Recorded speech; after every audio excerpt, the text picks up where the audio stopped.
Bueno, estamos todos ahí, ¿están viendo? Para que avancemos un poquitito Sí. hasta que terminemos con esta tecnología que ayer funcionaba y hoy no. Depende. Bueno, este, bueno, ahí vamos chicos, están todos, espero que me estén siguiendo. Esta famosa unidad 2, la que bastante trabajo nos está contando, vamos a ver sobre todo temas sobre la fusión del manto, ¿sí? Vamos a ver algunos temas respecto de la composición del manto. Uy, ¿qué pasó ahí? Unidad 2. ¿Están ahí? ¿Pero me están escuchando? Sí, sí. Alguien se cayó, Sí. alguien se murió por ahí. Bueno, digo que vamos a hablar sobre, a ver, un poquito de calma, sobre la composición del manto y sobre esas famosas perturbaciones que hacen que ese manto se funda y que después a lo largo de la evolución va a dar toda la variedad de rocas ígneas de la corteza, ¿cierto? Entonces, acá lo que yo les quería contar era que nos tenemos que imaginar a la Tierra como si fuera una máquina generadora de magma, ¿sí? Sabemos que la corteza está generada ¿por qué? ¿Por fusión de qué? ¿Eh? Roca. ¿Cómo? De- No por, entiendo. por fusión del manto, el manto el que se Ah, funde para formar la corteza, ¿sí? Entonces, sí. lo que vamos a hacer, y eso era lo que indicaba quería indicar con esta imagen, era que nos vamos a centrar en la fusión parcial del manto. Y después, un poquito más adelante, queríamos hacer hincapié en que el principal producto de la fusión es el basalto, ¿está claro? Y que es la roca más común, y que a partir de cristalización fraccionada, de los procesos de asimilación, etc., se van a derivar todas las otras rocas ígneas que conocemos, ¿sí? Entonces, era importante estudiar la generación de ese magma basáltico porque es importante para comprender los procesos de generación de todos los otros magmas. Y en esta otra diapositiva lo que les quería mostrar era que existen tres tipos de series de magmas principales, ¿sí? ¿Quién tiene el micrófono que va y viene? Hagamos así, yo les voy a contar y si Chicos, alguien... póngase en silencio. Yo les voy a contar y si algunos tienen alguna pregunta, se habilita e interrumpe, ¿vale? Y si no, cada tanto yo les voy a preguntar algunas cositas para ver si siguen ahí o estoy hablando solito. Bueno, fíjense, existen tres tipos de series de magmas principales. Cada una de ellas dice que está originada a partir de un tipo de basalto padre. Son los magmas calcoalcalinos, los toleíticos y los alcalinos. El calco alcalino, que se originan en los márgenes continentales de placas, y los vamos a ver después, no en esta clase, y los toleíticos y alcalinos, a los que sí vamos a darle un poquito de bolilla ahora. Ustedes saben ya que los toleíticos y los alcalinos se forman en la corteza oceánica. Los toleíticos son los más voluminosos y se generan aquí en las dorsales mesoceánicas y en menor cantidad en las zonas de intraplaca oceánica. Mientras que los magmas alcalinos se restringen a esta zona de intraplaca, ¿sí? Vamos a hablar entonces de magmas toleíticos y alcalinos. Ahora vamos a hacer un pequeñito spoiler, es algo que lo tenemos que ver más adelante, pero que creo que necesito que por lo menos los conceptos los tengan claros. Hay una clasificación de magmas que divide en alcalinos y subalcalinos. Fíjense, un magma subalcalino es aquel que tiene altos valores de sílice, contenidos muy bajitos de álcalis. Ven aquí silicio, aquí están los álcalis, y un magma subalcalino dice que tiene altos contenidos de sílice, son rocas ácidas, digamos, pero con bajos contenidos de álcalis. ¿Ven? Un 2, un 4, hasta un 6%. En cambio, los magmas alcalinos, por el contrario, son magmas que tienen alto contenido de álcalis, por encima del 10, el 12%, para contenidos relativamente pobres en sílice. Ahí tenemos una primera división. O los magmas son alcalinos o subalcalinos. El tema es que si los magmas son subalcalinos, tenemos que recurrir a otro diagramita, este triangular que está acá, es el famoso AFM, que divide a los subalcalinos en dos, toleíticos y calcoalcalinos. ¿Sí? No vamos a ahondar más por ahora, después vamos a tener tiempo, pero un magma toleítico se caracteriza por contenidos relativamente más altos en hierro en sus términos intermedios que los calcoalcalinos. Entonces, resumiendo, o las rocas son alcalinas o son subalcalinas. Y si son subalcalinas, una variedad son las toleíticas, que son de las que hemos visto en la diapositiva anterior, ¿se acuerdan? Que íbamos a hablar ahora. ¿Hasta ahí está bien? Abran el micrófono y Sí, díganme si entienden. ¿Está todo bien hasta ahí? sí, sí, sí. Sí, Bueno, hasta ahí profe. está bien. bien. Afirmativo. Tratemos de avanzar una diapositiva más. Fíjense acá las diferencias fundamentales o más importantes entre magmas toleíticos y alcalinos. Básicamente son los toleitos, las toleíticas, son rocas sin olivino y fíjense acá que tienen cuarzo común, mientras que los alcalinos tienen olivino y no tienen cuarzo. ¿Alguien que me explique esa diferencia fundamental? ¿A qué se debe? ¿Sí? O qué es lo que surge de esta línea o de estas características de la matriz o mesostasis, por supuesto, ¿no? ¿Alguna idea? ¿Puede volver a repetir? Sí, a ver. Lista de características de magmas toleíticos y características de magmas alcalinos. En la mesostasis o en la matriz, estas son las características, y en los fenocristales estos otros que están acá. Un magma toleítico es un magma que no tiene olivino, y de eso se diferencia de un alcalino que sí tiene olivino. Y después, otra característica de las que me interesa resaltar es que los toleíticos tienen cuarzo, mientras que los alcalinos no tienen. Esto, que tenga o no tenga, a ver si nos volvemos rápidamente a ¿Y no tiene este que ver con diagrama. la temperatura? No, ¿No tiene que ver con la composición? fíjense, hemos O vuelto con el acá. enfriamiento que No, tienen. no. Acá tenemos alcalinos y subalcalinos, ¿se acuerdan? Sí. Los alcalinos tenían poquita sílice, los subalcalinos tenían más sílice. Y cuando Sí. estamos acá, que tenga más sílice, ¿qué tiene que ver con el olivino y con el cuarzo? Ah, que Ah, Un magma como el toleítico, mire, el toleítico tenía bastante sílice. Entonces, ¿va a tener olivino no. y va a no. tener cuarzo? Sí. Sí, Sí. Un magma alcalino va a tener sílice No. No. y O poca. y va a tener olivino. Sí. Sí. sí, Sí, Ujú. porque está relacionado directamente con la química. ¿Está bien? sí. Entonces Ajá. también va a tener feldespatoide.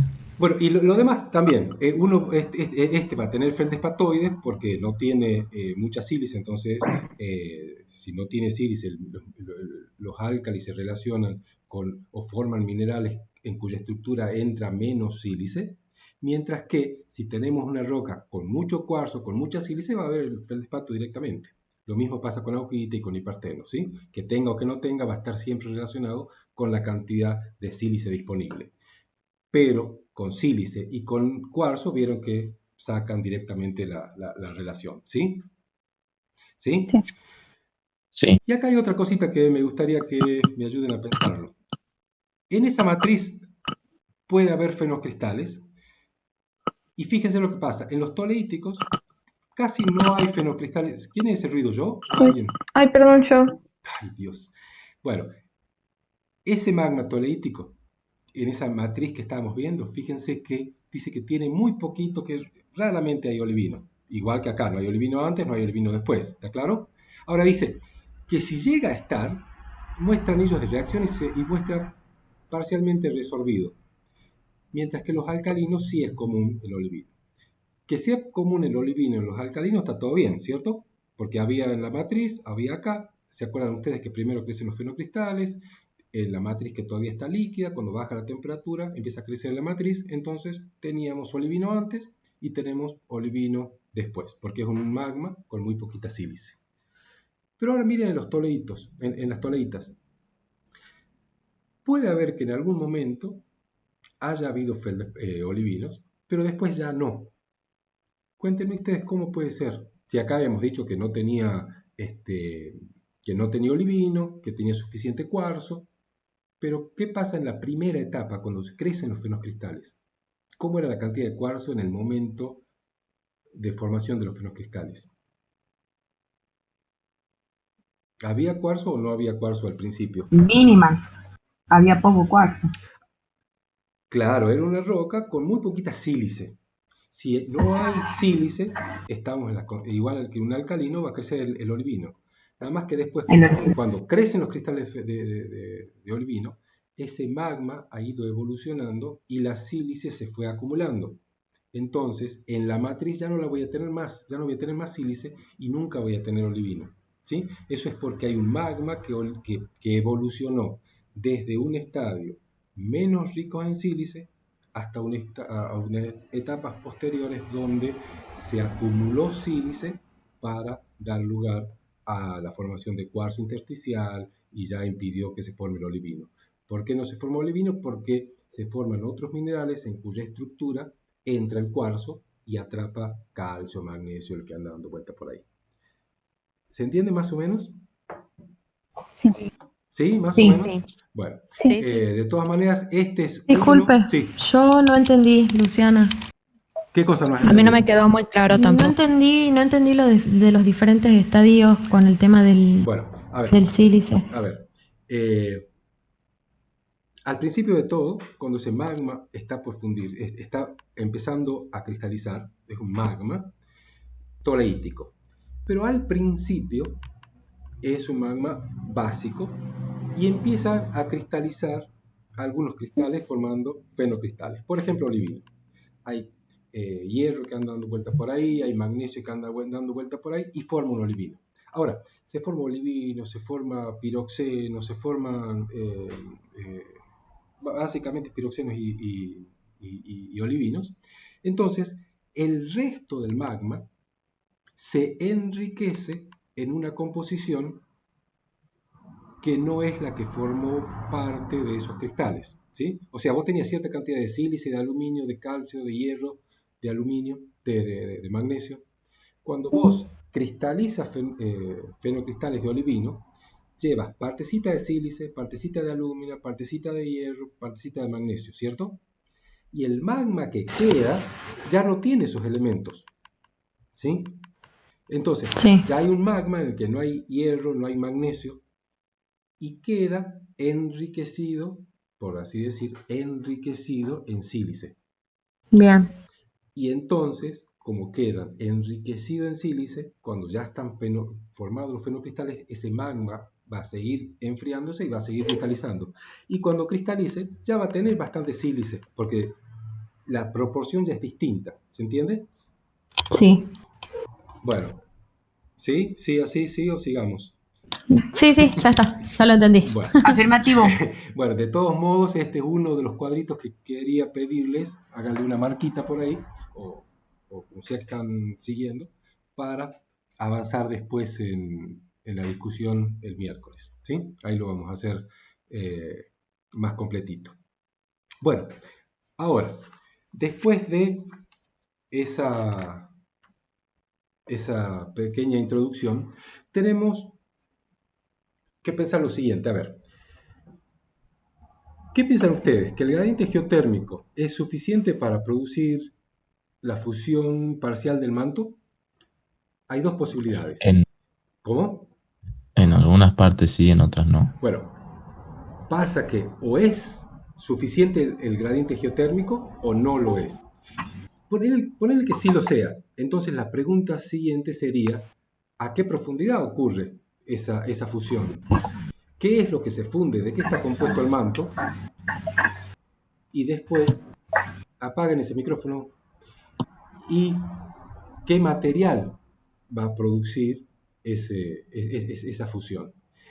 Y en caso de que no sea suficiente el gradiente geotérmico, lo que tenemos que hacer es averiguar qué es lo que debe suceder, cuál es la perturbación que debe ocurrir para que se funda el manto. Es decir, si es suficiente el gradiente, listo, llega al gradiente, se funde, entonces lo único que tenemos que hacer es saber qué se funde y a partir de esa fusión, qué se genera. Ahora, Profe, sí, es como lo que sucede en los bordes de subducción. que tal vez no es suficiente la profundidad que tiene o nada que ver. Bueno, es que esa es la pregunta, digamos. O alcanza solamente con profundizar hasta una cierta profundidad y ya se funde, o si llegamos a esa profundidad no se funde nada, a no ser que haya una perturbación externa. Mm. Eso es lo que Creo que había otros factores, no me acuerdo en este momento. Bueno, sigamos viendo, a ver si nos aclaramos esto. Ay, perdón. ¿Ustedes saben cuál es la temperatura de erupción de un basalto? No. Más o menos. ¿Como 1000 grados, 1000, 1200? 1100, 1200 grados. Entonces, nosotros ya sabemos que esa es la mínima temperatura a la que necesitamos alcanzar para fundir el manto, ¿sí? Si llega a superficie a 1200 grados, quiere decir que por lo menos había 1200 grados cuando se fundió, ¿cierto? ¿Me van siguiendo? Sí, Sí. Sí. Probablemente más, probablemente se ha fundido a 1300, 1500, no importa, pero el mínimo es el de temperatura de erupción de un basalto, ¿sí? Entonces, con la ayuda de este diagramita, ¿se acuerdan que ya lo hemos visto antes, temperatura versus profundidad? Sí. En celestito estaba el gradiente geotérmico en la corteza oceánica, y fíjense, llegamos a los 1200 grados a una profundidad de aproximadamente 100 kilómetros. Entonces, ya sabemos que la profundidad a la que se funde o se puede fundir o necesitamos fundir. ¿Está bien? Conociendo la Sí. temperatura, que eso lo podemos medir en superficie. Ahora, pregunto, digamos, si el manto superior es la fuente de los basaltos, ya hasta ahí estamos todos de acuerdo.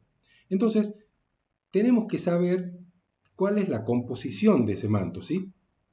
Y entonces, cuando sepamos cuál es la composición, podemos pensar cómo derretimos eso, y una vez que derretimos ese manto, ¿qué se produce? ¿Me van siguiendo? O sea, ya sé que a 100 kilómetros se produce algo, se funde. Ahora, lo que necesitamos saber es qué es lo que se funde. Porque una vez que yo sepa qué es lo que se funde, puedo empezar a pensar qué se produce a partir de esa fusión. ¿Sí o no? ¿Más o menos?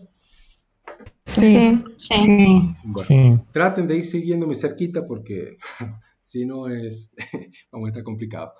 ¿Se acuerdan ustedes que habíamos dicho nosotros que a partir de ofiolitas, dragados oceánicos, nódulos, cenolitos en kimberlitas, ¿se acuerdan? Podíamos llegar a la conclusión de que el manto estaba compuesto de rocas ultrabásicas, ¿sí? Sí. Y principalmente hemos dicho que eran lersolitas, esto que está acá, ¿sí? Lersolitas de espinela y de granate. Eso es por el contenido de calcio, aluminio, titanio y sodio que tiene, pero no importa, esto es lo importante. Está constituido por lersolitas. Esas lersolitas, por fusión, pueden llegar a producir un líquido basáltico. Y más que una lersolita cualquiera, en realidad es una lersolita de cuatro fases minerales. Es una lersolita que está compuesta por olivino, ortopiroxeno, clinopiroxeno y una fase aluminosa que está presente en menor medida, que podría ser granate, espinelo o plagioclasa. Ahora, ya sabemos que es una lersolita, el material que se va a fundir y va a dar lugar a líquido basáltico. Bueno, miremos esta figurita, es muy muy interesante.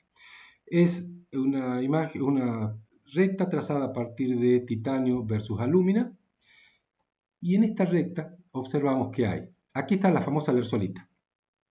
Aquí el basalto toleítico. Y aquí abajo, dunitas y las arburgitas que ya las tenemos vistas y sabemos que son rocas ultrabásicas, ¿sí? Lo que dice esto es que por fusión parcial de la lersolita, es decir, tenemos lersolita que fundimos no completamente, la fundimos parcialmente, como dice acá, llegamos a obtener un basalto toleítico. Y el residuo de eso es una dunita o arburgita. ¿Me siguen hasta ahí? ¿Les resulta claro esto? A partir de acá, si yo sumo la toleíta más esta dunita o arburgita, ¿qué obtengo al final? Solita. No, si yo sumo el basalto toleítico más esta dunita y asburgita, ¿qué obtengo? Una Y lersolita. otra vez la lersolita. Lersolita, porque a la lersolita yo le saco una partecita y lo que se mueve hacia arriba y después erupciona como un basalto toleítico ha dejado una dunita y asburgita de residuo. Porque si todo esto hubiera llegado hasta acá arriba y hubiera erupcionado, sería una lersolita, no un basalto toleítico. ¿Sí? ¿Vamos hasta ahí? O sea, a partir de la lersolita, por fusión parcial, tenemos un basalto toleítico. Pasa que, y esto lo podemos ver en esta otra, es el mismo diagrama, pero en el que quería resaltar algunas cosas. Fíjense ustedes, lersolita, fundimos parcialmente y obtenemos basalto toleítico y nos da este residuo. Pero es importante el porcentaje de lersolita que yo funda. Si fundo entre un 20 y un 25%, obtengo un basalto. Sí, un basalto toleítico. Pero lo que queda acá abajo es una dunita. ¿Sí? Acá les he puesto este triangulito para que recuerden. ¿Se acuerdan? Una dunita es una roca compuesta con más del 90% de olivino. Pero si en vez del 20 o el 25 fundo un poquito menos, fundo entre un 15 y un 20, también obtengo un basalto toleítico, solo que el residuo va a dar una arburgita también pobre en aluminio. ¿Sí? Las arburgitas estaban acá, era esa roca que tenía entre un 40 y un 90% de olivino y casi todo era ortopiroxeno y casi nada de clinopiroxeno. ¿Se acuerdan? Entonces, fíjense ustedes cómo a partir de la misma lersolita depende qué porcentaje fundo, el residuo que obtengo. ¿Sí? Resulta que las lersolitas más comunes, obtenidas como xenolitos en esas kimberlitas, son dos. O son lersolitas de granate o son lersolitas de espinelo. ¿Sí? ¿Y saben por qué es eso, verdad? Porque son ¿Por, isoestructurales. ¿Por qué de granate y por qué a veces de granate y por qué de espinelo? ¿Por qué puede ser que esas dos rocas químicamente idénticas tengan una mineralogía diferente? ¿Se acuerdan? Por la distinta presión era. Sí, ¿se acuerdan de este famoso diagramita? Que si teníamos una roca que se formaba hasta 30 kilómetros, la fase aluminosa era plagioclasa. Si era entre 30 y 80 kilómetros espinelo y si era más de 80 el granate. ¿Se acuerdan? Sí. Sí. Bien, ese es el motivo, digamos. Ahora, este diagramita lo volvemos a ver. Fíjense, aquí está la geoterma, ¿sí? La superficie geotérmica. Esta es la curva del líquidos, es decir, que a la derecha está todo líquido, a la izquierda está sólidos, o sea, aquí está la línea sólidos y hacia la izquierda todo sólido. Y acá, de color más fuertecito, es una zona intermedia entre que hay líquido y cristales que están en equilibrio. ¿Sí? Y fíjense que esa geoterma, cuando corta aquí, quiere decir, lo que está indicando es qué minerales se van a formar en determinadas condiciones de presión y temperatura, como ustedes me lo acaban de decir. ¿Sí? Y eso es lo que explica precisamente por qué hay lersolitas con espinelo y por qué hay lersolitas con granate. ¿Sí? Y también vemos que plagioclasa es la alternativa cuando tenemos muy poca presión, cuando se ha formado por fusión parcial del manto a muy poquita profundidad. ¿Sí? ¿Me van siguiendo hasta ahí? Yes. Bueno, Sí, profe. ahora, esto era más bonito cuando las pelotitas aparecían cuando yo quería, pero no importa. Hay algunas cosas obvias y que ya las conocemos. Nosotros sabemos que el manto superior y la corteza, donde se generan los magmas, está en estado sólido. Hasta ahí todo claro. Entonces, si está todo sólido y a partir de ese material sólido obtenemos un magma, quiere decir que necesitamos algún tipo de perturbación. Algo tiene que pasar. ¿Sí? No es solamente con llegar hasta ahí, alcanzar la geotermia y obtener un fundido. Esas perturbaciones típicamente son tres. O aumentamos la temperatura, o disminuimos la presión, o adicionamos volátiles. ¿Sí? Ahora yo les voy a contar porque eso es lo que yo quiero que trabajen ustedes, pero les voy a dar algunas pistitas. Primero, aumento de temperatura. Miren ustedes, aquí está la geotermia de nuevo, líquidos por acá, sólidos por acá y zona intermedia. Lo que yo tengo que hacer es conseguir que esta geotermia se desplace hacia la derecha, que aumente la temperatura, ¿ven? Que aumente un poquito la temperatura hasta empezar a fundir. Ahora, ¿con qué está relacionado eso? Básicamente, ¿se acuerdan con las fuentes de calor del interior de la Tierra? Uno de los procesos que daba lugar al aumento de temperatura era la descomposición de elementos radiactivos, ¿sí? Entonces, con eso tenemos que jugar. Hay un problema, ya lo van a ver ustedes cuando lo lean con calma, pero si bien la conductividad térmica aquí en estas rocas, en profundidad, habíamos dicho, ¿se acuerdan que la conductividad térmica era bastante baja? Si es baja, quiere decir tranquilamente que podemos acumular, y podemos acumular hasta que la temperatura sea suficiente como para fundir roca. El problema está en que si bien es baja, a su vez también es suficientemente alta como para impedir que se mantenga acumulada ese calor, ¿sí? O sea, no tiene mucha conductividad. Entonces podríamos pensar que la radioactividad se acumula hasta que funda la roca. El problema es que, si bien esa conductividad es baja, tampoco es una locura, ¿sí? Tampoco es tan baja.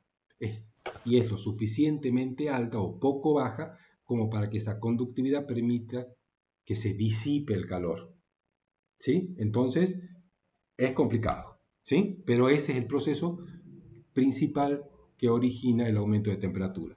¿Se entiende más o menos lo que quiero bosquejarles? Ya el estudio firme lo van a hacer ustedes, pero ¿entienden lo que quiero decir? Necesitamos aumentar la temperatura, ¿sí? ¿Ve? Tenemos que seguir esas flechitas. Sí. Una vez que lleguemos acá, al Solidus, ahí ya empieza la fusión, generamos magma, asciende, evoluciona, etcétera, etcétera. El tema es cómo hacemos. Bueno, la pista que yo les doy es a partir de elementos radioactivos, ¿sí? Pero, profe, sí, esos elementos radiactivos estaban en la corteza. más en la corteza, ¿sí? Ah, o sea que sí hay, porque yo digo por las profundidades, digamos. No, de todas maneras estamos hablando de parte superior del manto y base de la corteza. Estamos hablando de esa zona donde necesitamos generar necesitamos fundir, ¿sí? Entonces, un proceso es el de aumentar la temperatura. ¿De dónde viene la temperatura?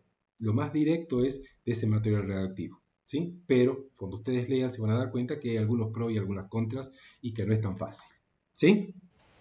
Sí. Bueno, ese es un tema que quiero que me lo aclaren el miércoles. Otro hemos dicho que era la disminución de la presión. El mismo dibujito, la geotermia, líquidos, sólidos, bla, bla, bla. Pero lo que nosotros necesitamos es llegar de aquí hasta arriba. Estas líneas en verde no le demos mucha bolilla, lo que está diciendo es qué porcentaje de manto necesitamos fundir. Pero, digamos, nosotros estamos acá, a una cierta profundidad, y necesitamos fundirlo por disminución de presión. Digamos, lógicamente, ¿dónde piensan ustedes que pueden pasar esas cosas? Es una disminución de presión que lleve el manto de profundidad a zonas más altas. Un borde divergente.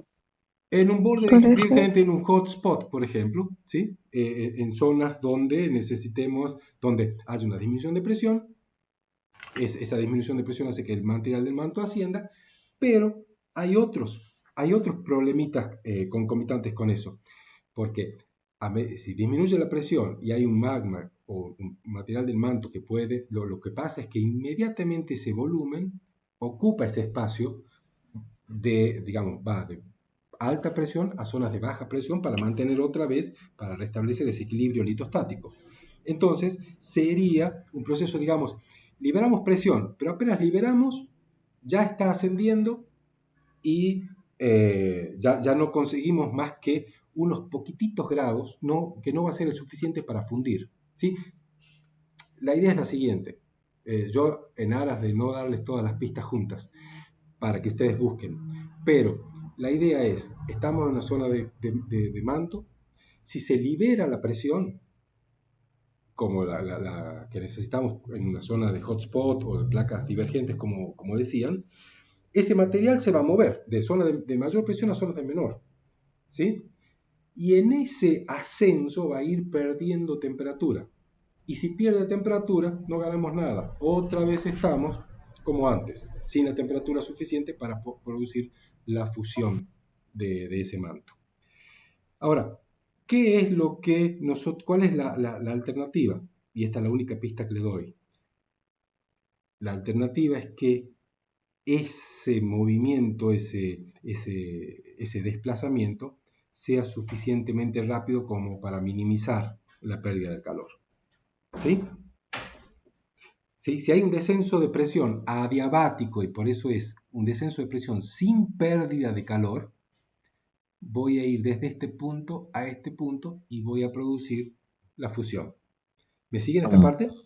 ¿Un movimiento tectónico sería? No, bueno, seguramente un movimiento tectónico, pero también un movimiento tectónico, pero el concepto es que yo necesito material que está aquí a esta presión, ponerlo a esta presión, que hacemos de 8, digamos, a 2 gigapascal de presión, para atravesar la línea del solidus y fundirlo. ¿Sí? Entonces, esto si lo hago muy lento, no gano nada, porque la pérdida de calor va a ir siguiendo la isoterma. ¿Sí? ¿Sí? Va a seguir por acá. Entonces, lo que yo necesito es que sea suficientemente rápido como para producir este ascenso adiabático. Adiabático es sin pérdida de calor. ¿Sí? ¿Me van siguiendo más o menos? Sí. Bueno, Sí. ese es el otro gráfico que yo quiero que trabajemos el miércoles. Y la tercera situación que produce fusión de manto es la adición de volátiles. ¿Sí? Miren este diagramita, temperatura, presión, aquí está la geoterma, y fíjense ustedes, esto que está acá en azul es la curva de una periodita anhidra, una periodita que tiene muy bajo contenido de agua y que fue analizada por Ito y Kennedy en 1967. Acá está la geoterma. Y miren la diferencia que hay entre esta roca absolutamente anhidra y todas estas otras que están sobresaturadas en agua, sobre todo a alta presión, pero están sobresaturadas en agua. Todas ellas, fíjense que cortan la geoterma. ¿Y qué quiere decir que corte la geoterma? Es pregunta que espero respuesta. Que se funda. Que se pueden fundir. Entonces, fíjense, esta anhidra nunca la corta la geoterma. Mientras tengamos una roca sin agua, no la vamos a fundir nunca. Pero apenas empecemos a hacer estudios sobre rocas saturadas en agua, fíjense, y sobre todo saturadas a mucha presión, a presiones por encima de 2 o 3 gigapascales, esa roca es factible que atraviesen la geoterma y se fundan.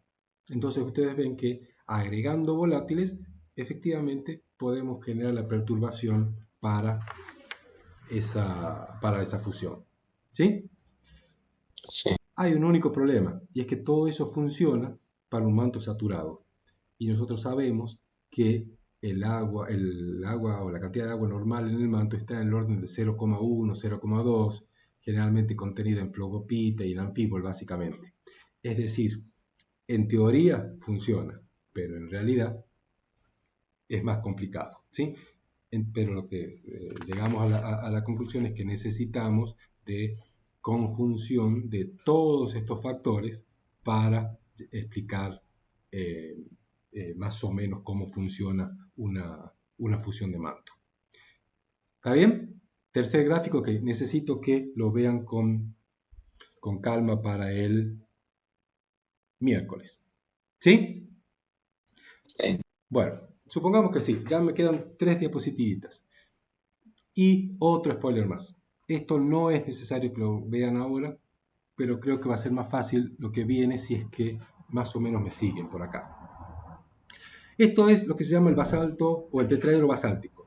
Es un tetraedro adentro, en el volumen de ese tetraedro, están todos los basaltos, los tipos de basaltos que nosotros conocemos, basalto toleítico en verde, basaltos alcalinos en este color, no sé qué color es, amarillito, y un basalto olivínico toleítico intermedio, ¿sí?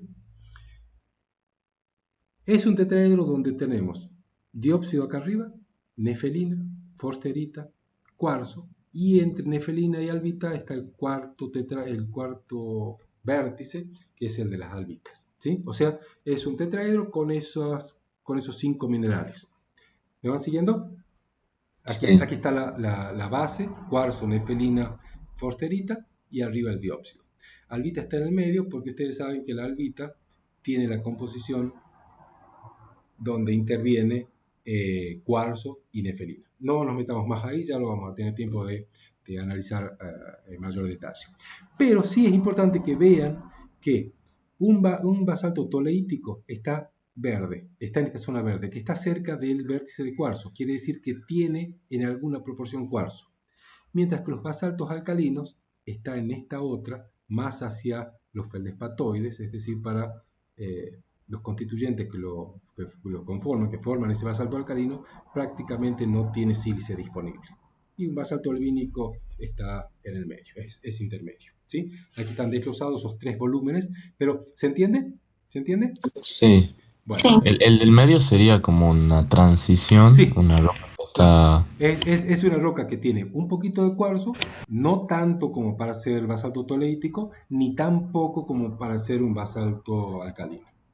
¿Sí? ¿Son comunes las rocas esas, profe? Sí, sí, sí, sí, sí. Son comunes y son parte de los tipos de basaltos que se conocen. ¿Sí? Bueno, Sí. con esto en mente, quiero avanzar en este concepto. ¿Cómo será la generación de magmas a partir de un manto químicamente uniforme? Primero lo que vamos a ver nosotros es cómo formamos todos los magmas posibles si es que el magma es uno solo, ¿sí? Es decir, vamos a hacer nuestro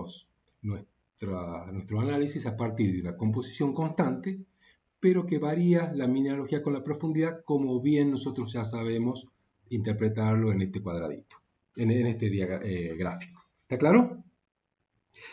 Sí. sí, Bueno, ya sabemos, a poca presión plagioclasa, se aumenta espinelo y más allá granate, ¿sí? Y que tenga un mineral u otro, en ese corte delgado que nosotros estemos analizando en algún momento, ya sabemos que va a depender de qué profundidad, de a qué profundidad se formó esa roca, ¿sí? Bueno, veamos cómo varía la presión en este sistema. Este es otro sistema.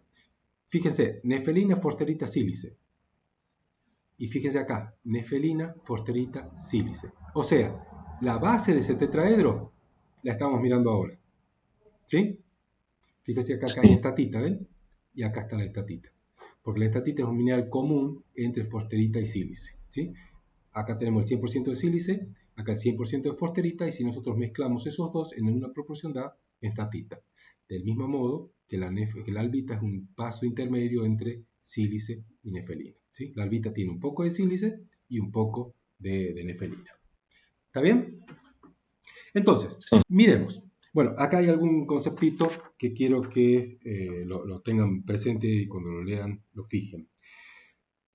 Esos puntos E marcados ahí, corresponden al mínimo eutéctico. Y el mínimo eutéctico se define, y cito, a la composición en la que empieza la fusión. ¿Sí? Nosotros tenemos un sistema, un magma que está constituido por estos 3 minerales. Tenemos esos 3 minerales fundidos en un bowl. Desciende la temperatura y la temperatura a la que se forma el primer mineral es el eutéctico. O dicho de otro modo, si tengo un sólido y lo empiezo a aumentar la temperatura a la que se forma el primer fundido es el eutéctico. ¿Sí? ¿Me va siguiendo? Sí. Tengo un sólido, empiezo a fundir, a aumentar la temperatura, llega un momento en que se funde. En ese instante en el que se produce el primer fundido, ese es el eutéctico. ¿Está claro? Bueno, miremos acá. Fíjense, vamos a ver cómo el aumento de presión hace que vayamos desde toleíticos hasta alcalinos. Miren, Si yo ese enfriamiento lo hago a 1 atmósfera, estoy acá. Y voy a formar un basalto toleítico, en cuya composición voy a tener sílice, enstatita y albita, que es el que me interesa. Si ahora hago con la misma trilogía, lo llevo a otro bowl y hago un aumento de temperatura, pero esta vez a 2 gigapascales, ¿sí? Fíjense que ya no voy a obtener la muestra final, un basalto toleítico, sino voy a tener un basalto alcalino, ¿sí? Fíjense que ha ido cambiando, porque acá ya no hay más, ya no hay más albita, empieza a formarse jadeíta. Más allá de 1 ya no tengo más albita, empieza a formarse jadeíta. ¿Por qué es eso? Porque a altas presiones la albita deja de ser estable. Necesitamos formar un mineral que soporte mejor la presión con los mismos elementos, ¿sí? Entonces fíjense lo que ha pasado. Cuando estábamos haciendo el ensayo a 1 atmósfera y después a 1 gigapascal y a 2 y a 3, fue cambiando la temperatura o la posición de ese eutéctico. Los primeros minerales, fíjense, o el primer mineral que se forma, no el primer mineral, el primer fundido que se forma, tiene composiciones distintas. ¿Se dan cuenta? Al principio tenía esta composición, pero a medida que fuimos aumentando la presión, empezó ese primer líquido que se separa, empezó a tener otras composiciones. Primero era un basalto toleítico y terminó siendo un basalto alcalino. Pese a que el material original era el mismo. ¿Me siguieron o los perdí? ¿Cómo haríamos, profe, para arrastrarlo hacia el triángulo más claro, más pardo? ¿Arrastrar qué? No, son Por ejemplo, 4 experimentos distintos, ¿sí? Los tipos dijeron, a ver, necesitamos en esta botellita silicio, forsterita y nefelina. Y empecemos a ver, o mejor dicho, bueno, de un lado o de otro, no importa. Tenemos acá una roca que tiene una determinada composición. Por ejemplo, una composición que está en el lugar donde ahora está el mouse. ¿Ven la crucecita? ¿Sí? sí. Bueno, tiene estos tres mismos minerales componen esa roca. ¿Sí? Tenemos esos 3. Sí. Ahora, pasa que cuando a esa composición yo hago que se funda a 1 atmósfera, el primer líquido que se forma un pequeño líquido, yo lo saco y lo analizo. Bueno, va a ser una roca que va a tener esta composición. Si yo hago lo mismo, pero a 2 gigapascales y a 3 gigapascales, ese primer fundido que yo separo, ese mínimo eutéctico, va a tener una composición diferente. ¿Lo ven? Claro. Y es lo que venimos diciendo desde varias transparencias atrás. Depende la presión, la mineralogía que voy a tener. Claro, profe, por eso era mi pregunta. Sí. O sea, a medida que nosotros vamos aumentando la presión, nos vamos acercando más a la nefelina. ¿No es así? Sí. ¿Cómo acercarnos a la forsterita? ¿Cómo acercarnos a la forsterita? Lo que pasa es que en un sistema como este, siempre con el mínimo de fusión, va a estar siempre en este rango. Nunca vamos a tener forsterita porque nunca la forsterita o un líquido muy rico en forsterita va a ser el primero en formarse. ¿Sí? Claro, por Bowen. Bueno, por Bowen ponerlo. Sí, está bien. Lo que yo quiero que vean acá y me sigan es que a distintas presiones, y en este triangulito se ve, a distintas presiones, o la fusión que se produce a distintas presiones, voy a tener distinta composición. Lo mismo que ya venimos viendo desde acá. ¿Sí? Esto que está pasando acá es lo que pasa cuando yo hago un experimento, digamos, con estas composiciones. ¿Está bien? ¿Sí o no? ¿Está como para que arranquen a leer? Profe, Sí. usted va cambiando la presión en el experimento, pero no la temperatura. Es que la temperatura es lo que yo quiero encontrar. ¿Sí? Está bien. ¿Sí? Yo cuando le cambio la presión y espero a que salga el primer fundido. que es el mínimo Claro. eutéctico. Hace rato estoy señalando con el dedo en la pantalla, qué grande. Entonces yo cambio porque lo que quiero encontrar es el mínimo eutéctico, porque el mínimo eutéctico me estará diciendo cuál es esa porción de manto que yo estoy separando, ¿sí?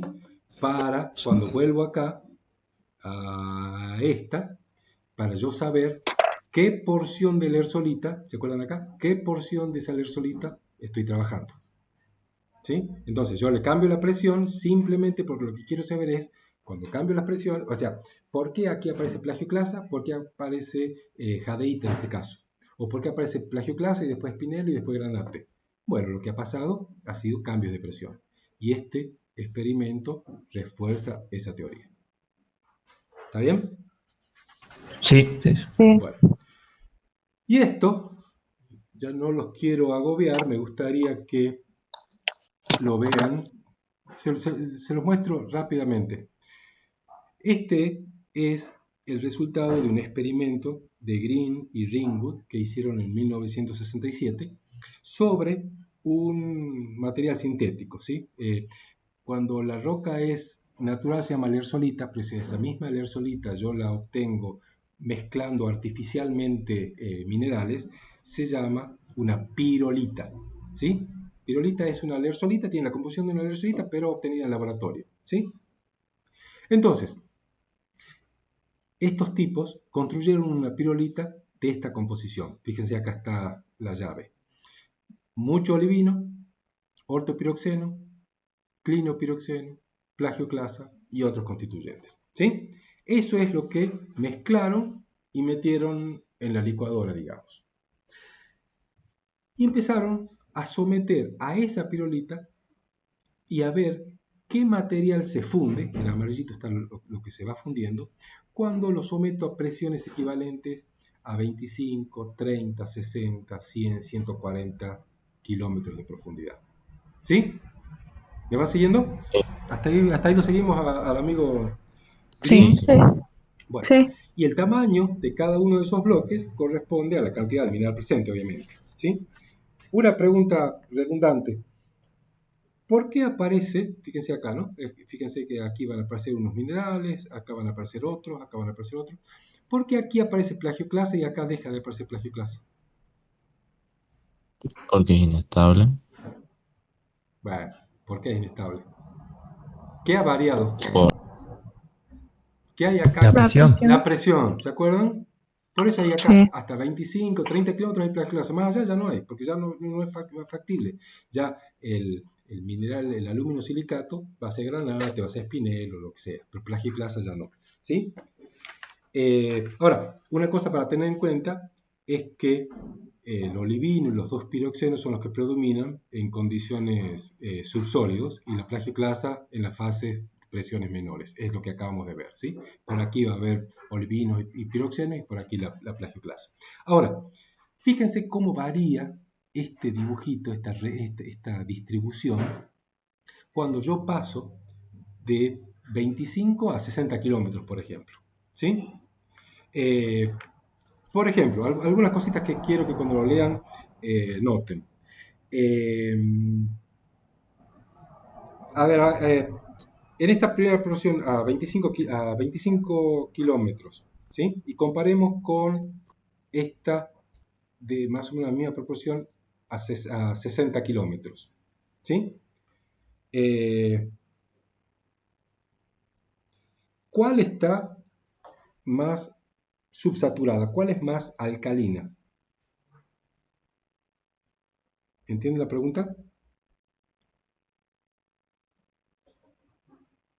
Fíjense esta porción fundida, ¿sí?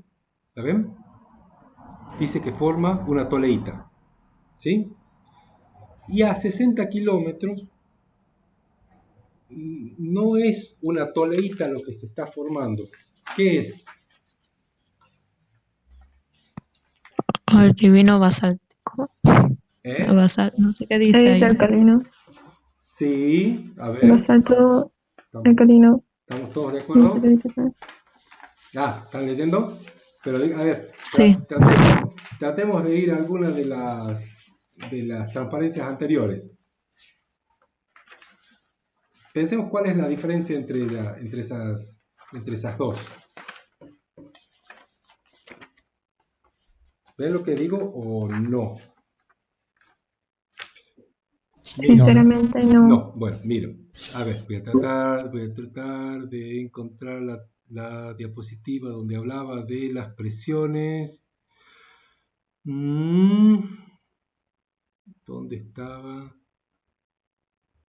Acá. No, acá quiero, acá. Aquí está. Fíjense, ¿sí? Subalcalinos teníamos bastante sílice y alcalinos, básicamente lo que tenemos que concentrar ahora es que un magma alcalino tiene poca sílice, ¿sí? Ahora, volvamos acá, ¿sí? Una toleíta, entonces, ¿tenía mucho o poco sílice? ¿Cómo era? Tenía mucho. Tenía más sílice, ¿sí? ¿Qué es lo que está acá? Acá tenemos sílice, acá tenemos una toleíta, aquí tenemos cuando estamos a poca profundidad con un 25%, da como resultado una roca con bastante sílice, un basalto toleítico. Pero si fundimos la misma porción, el mismo 25% a 60 kilómetros, lo que obtenemos es un basalto un basalto olivínico o miren, un basalto alcalino, ¿sí? Es decir, bastante más subsaturado que a menos presión, que es más de lo que estamos diciendo hasta ahora, ¿o no? ¿Sí o no? Sí. ¿Sí? Entonces, fíjense Sí. ustedes que en este experimento que hicieron estos tipos, se ve claramente que partiendo de la misma roca, solamente fundiendo distintas proporciones y a distintas profundidades, obtengo rocas diferentes. O un basalto olivínico rico en aluminio, basaltos alcalinos, basaltos olivínicos alcalinos. ¿Sí? Va a depender, en este caso, de la porción de magma que funda, pero también directamente relacionado con la presión.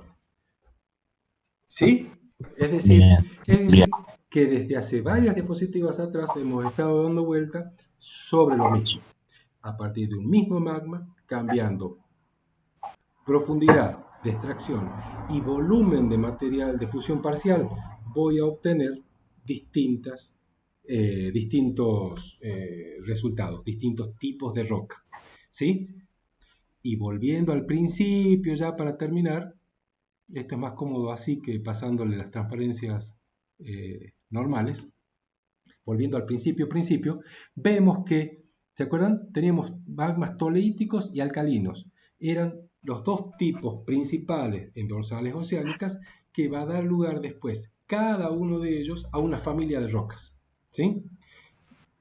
Si nosotros volvemos y reforzamos eso con aquel spoiler que les he dado por acá, yo me pierdo entre tantos spoilers. Acá. ¿Sí? O son alcalinos o son subalcalinos y toleíticos, hemos dicho, y cada uno de ellos evoluciona dando toda una suite de rocas ígneas asociados a un magma o a otro magma. Por eso es importante todo esto que acabamos de ver, porque se explica cómo a partir de una única fuente, de una única composición, podemos obtener tanta diversidad. Toleíticos por un lado, alcalinos por el otro y todavía subalcalinos, calcoalcalinos por otro. ¿Se entiende a dónde voy? ¿Se entiende?